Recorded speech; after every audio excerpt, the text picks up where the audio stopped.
Shalom Bapak Ibu semua yang dikasihi oleh Tuhan Yesus. Hari ini Sabtu 31 Januari 2026.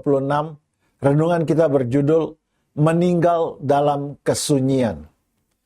Firman Tuhan kami ambil dari Filipi 2 ayat 4 dan Ibrani 10 ayat yang ke-24.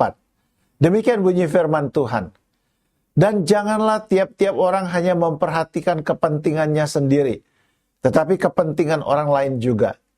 Ibrani 10 ayat 24. Dan marilah kita saling memperhatikan, supaya kita saling mendorong dalam kasih dan dalam pekerjaan baik.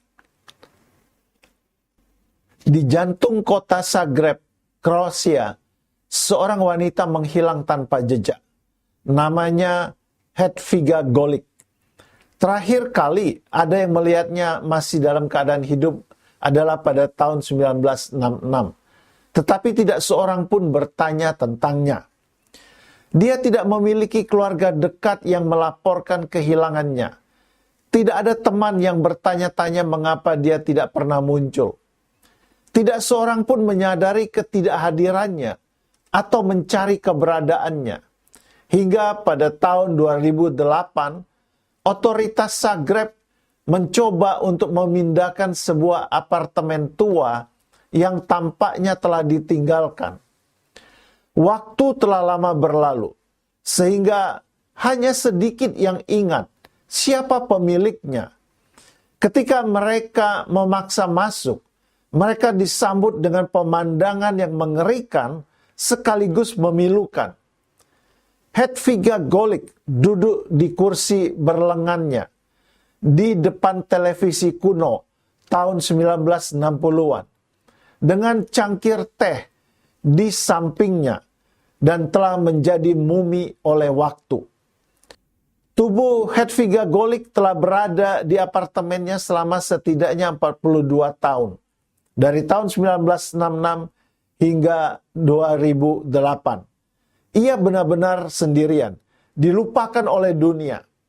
Apartemen itu miliknya, dibeli pada masa bekas Yugoslavia.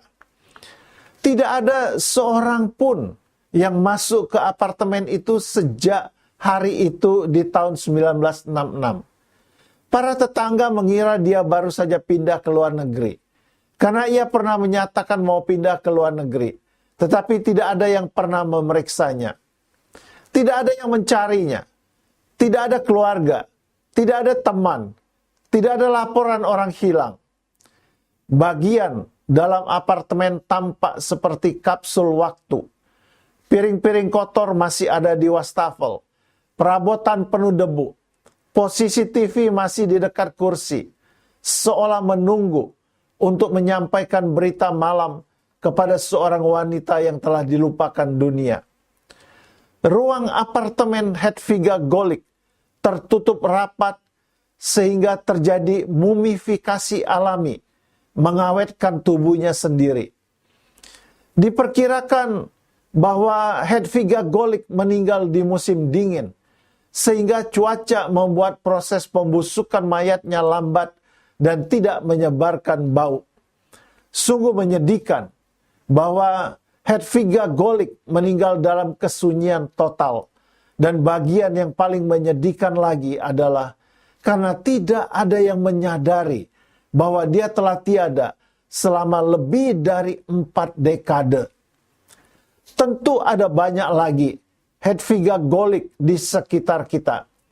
Beberapa waktu lalu, banyak media yang melaporkan tentang meninggalnya seorang pria tua di rumahnya tanpa ada yang tahu. Ada juga pasangan lansia yang meninggal di kamarnya tanpa ada yang tahu. Bahkan satu keluarga meninggal bersamaan tanpa ada yang tahu juga. Ada yang meninggal karena sakit, karena kelaparan, atau bunuh diri. Kasus-kasus semacam ini sudah seharusnya menggugah kita orang percaya untuk lebih peduli pada lingkungan sekeliling kita, serta sebisa mungkin menolong mereka. Sebab tidak ada yang lebih menyedihkan daripada meninggal sendirian tanpa ditemani oleh orang-orang tercinta kita. Dan tanpa disadari oleh siapapun bahwa kita telah pergi untuk selama-lamanya.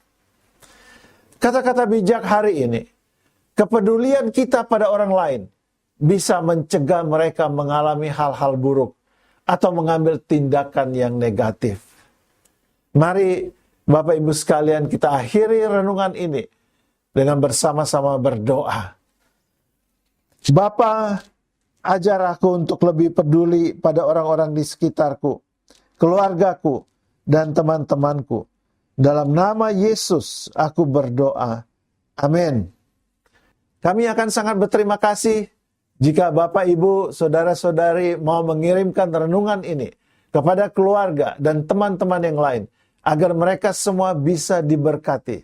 Terima kasih. Tuhan Yesus memberkati Bapak Ibu semuanya.